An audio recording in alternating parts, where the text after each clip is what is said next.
And welcome back to Hannity Time for Media Mash, Syria edition. Now back with us to go through this week's material, the president of the Media Research Center, Brother Brent Bozell. All right, let's start with NBC. Andrea Mitchell, Obama will bomb Syria from a very cautious anti-war perspective.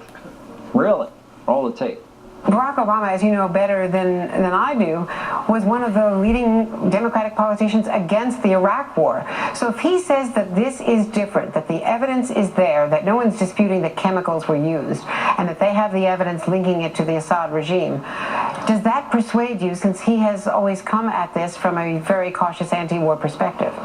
Very cautious anti-war perspective. Help me out. Yeah, that's like saying that Jesse James robbed banks from a very cautious law and order perspective. This is how they've tied themselves in absolute knots over this.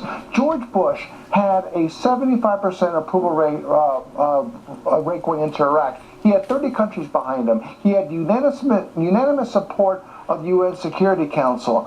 On and on the support came for him. Congress authorized it.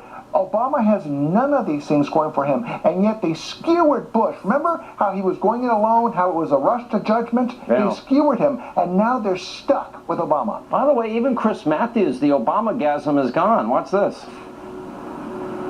If we use cruise missiles against Damascus, people are going to die that night. They're going to die, and there'll be hospital scenes the next day of people in the hospitals with legs missing and arms. That will happen. If this president pushes the button with the backing of Congress, people will die. Will this mysterious signal get delivered? I mean, we don't know that. In other words, the only thing we really know is we'll be killing poor people, committing an act of war, with this notion that somehow it's smoke signals. We're using Western Union. What we're doing is killing people and calling it a message.